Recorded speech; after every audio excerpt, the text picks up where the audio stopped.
Hello दोस्तों, नमस्कार। आज मैं आपको मुंशी प्रेमचंद्र द्वारा लिखित एक मार्मिक कहानी सुनाने जा रही हूँ, जिसका शीर्षक है जुर्माना।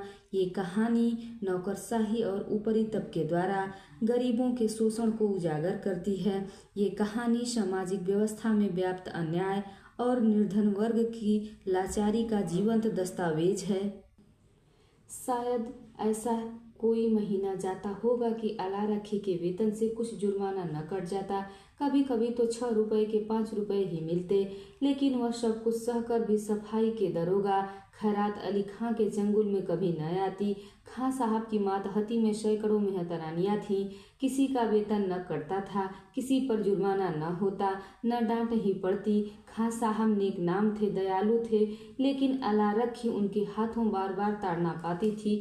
वह कामचोर नहीं थी, बेअदब भी नहीं थी, फूहड़ भी नहीं थी, बदसूरत भी नहीं थी।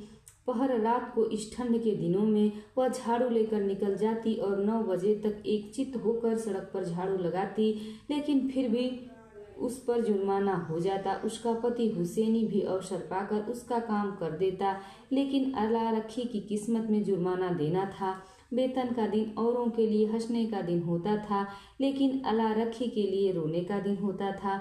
उस दिन उसका मन जैसे सूली पर टंगा रहता, न जाने कितने पैसे कट जाएंगे। वह परीक्षा वाले छात्रों की तरह बार बार जुर्माने की रकम का तखमीना करती। उस दिन वह थक कर जरा दम लेने के लिए बैठ गई थी। उसी समय दरोगा जी अपने इक्के पर आ रहे थे। वह कितना कहती रही, हुजूर अली मैं फिर काम करूंगी, लेकिन उन्होंने उसकी एक न सुनी थी। अपनी किताब में उसका नाम लिख लिया था। उसके कई दिन बाद फिर ऐसा ही हुआ। वह हलवाई से 1 पैसे के सेवड़े लेकर खा रही थी। उसी समय दरोगा ने न जाने कहाँ से आया और फिर उसका नाम लिख लिया था। न जाने कहाँ छिपा रहता है। जरा भी सुस्ताने लगूं कि भूत की तरह आकर खड़ा हो जाता। नाम तो उसने 2 ही दिन लिखा था, लेकिन जुर्माना कितना करता है भगवान ही जाने। 8 आने से बढ़कर 1 रुपया न हो जाए। वह सिर झुकाए वेतन लेते जाती और तखमीने से कुछ ज्यादा ही कटा हुआ पाती। कांपते हुए हाथों से रुपया लेकर आंखों में आंसू भरे लौट आती। किससे फरियाद करे दरोगा के सामने, उसकी सुनेगा कौन। आज फिर वही तलब का दिन था। इस महीने में उसकी दूध पीती बच्ची को खांसी और बुखार होने लगा था। ठंड भी काफी पड़ रही थी। कुछ तो ठंड के मारे और कुछ लड़की के रोने चिल्लाने के कारण उसे रात भर जागना पड़ा था। कई दिन काम पर जाने में देर हो गई थी। दरोगा ने उसका नाम लिख लिया था। अब कि आधे रुपए कट जाएंगे, आधे भी मिल जाए तो गनीमत है। कौन जाने कितना कटा है। उसने तड़के बच्ची को गोद में उठाया और झाड़ू लेकर सड़क पर जा पहुंची, लेकिन वह दुष्ट गोद से उतरती ही न थी। उसने बार बार दरोगा के आने की धमकी दी। अभी आता होगा, मुझे भी मारेगा और तेरे नाक कान काट लेगा। लेकिन लड़की को अपने नाक कान कटवाना मंजूर था, परंतु गोद से उतरना मंजूर न था। आखिर जब वह डराने धमकाने दुलारने पुचकारने किसी उपाय से न उतरी तो अलारखी ने उसे गोद से उतार दिया और उसे रोती चिल्लाती छोड़कर झाड़ू लगाने लगी। लेकिन वह अभागिन एक जगह बैठकर मन भर रोती भी न थी। अलारखी के पीछे लगी हुई बार बार उसकी साड़ी पकड़कर खींचती, उसकी टांग से लिपट जाती, फिर जमीन पर लौट जाती और कुछ क्षण में उठकर फिर रोने लगती। आखिर परेशान होकर अलारखी ने गुस्से में झाड़ू तान कर कहा, अरे चुप हो जा, नहीं तो झाड़ू से मारूंगी, जान निकल जाएगी। अभी वह कमबख्त आता ही होगा। अभी अलारखी अपनी बेटी को धमका ही रही थी कि तभी दरोगा खैरात अली वहां आ धमके। उन्हें देखकर अलारखी के चेहरे का रंग उड़ गया।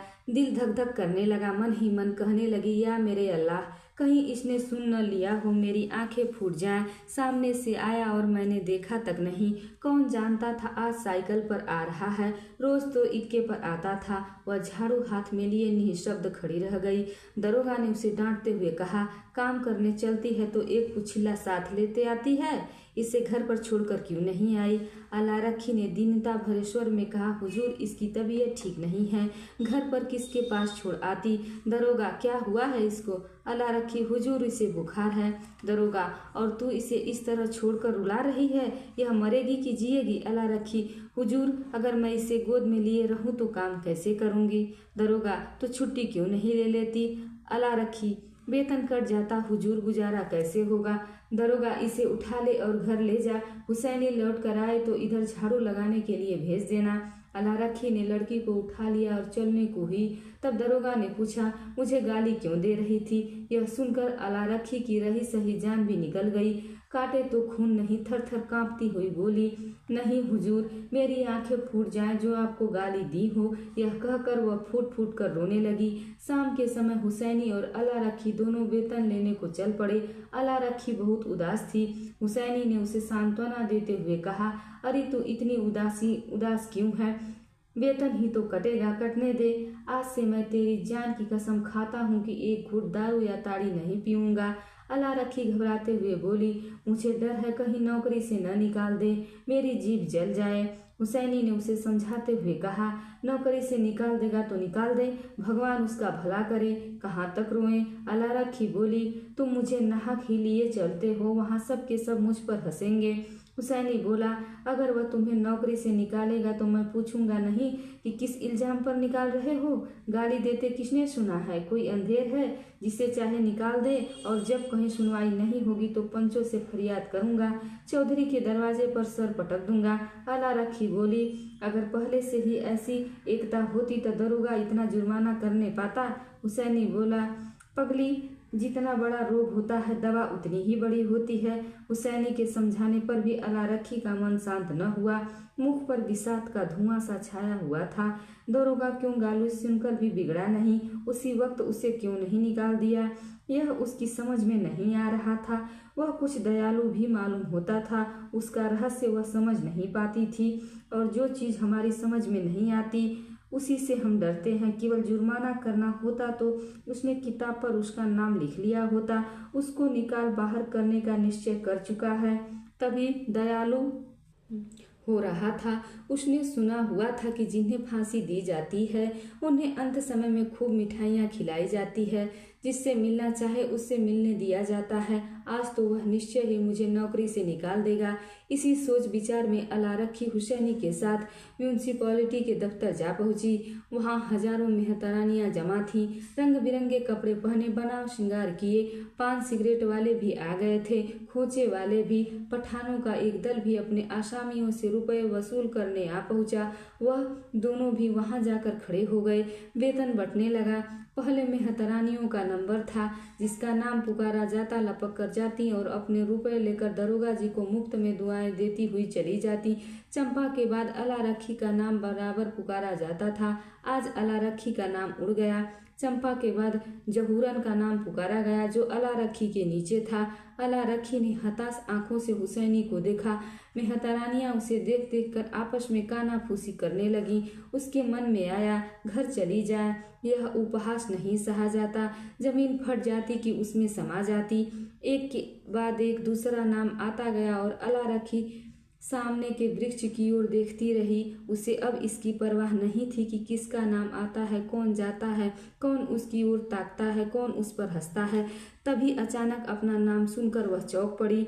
धीरे से उठी और नवेली बहू की तरह पग उठाती हुई चली। खजांची ने पूरे 6 रुपए उसके हाथ में रख दिए। यह देख वह आश्चर्यचकित रह गई। वह सोचने लगी, खजांची ने कहीं भूल तो नहीं की? इन 3 वर्षों में पूरा वेतन तो कभी नहीं मिला, और अब की तो आधा भी मिले तो बहुत है। वह 1 मिनट वहीं खड़ी रही कि शायद खजांची उससे रुपया वापस मांगे। तभी खजांची ने पूछा, अब क्यों खड़ी है, जाती क्यों नहीं? तब वह धीरे से बोली, यह तो पूरे रुपए हैं। खजांची ने चकित होकर उसकी ओर देखा। बोले, तो और क्या चाहती है, कम मिले? अलारखी बोली, कुछ जुर्माना नहीं है? खजांची ने कहा, नहीं, अब की कोई जुर्माना नहीं है। यह सुनकर अलारखी वहां से चली गई। उसका मन प्रसन्न था, लेकिन वह पछता रही थी कि दरोगा जी को गाली क्यों दी। धन्यवाद। प्लीज़ वीडियो को लाइक कीजिए और चैनल को सब्सक्राइब कीजिए।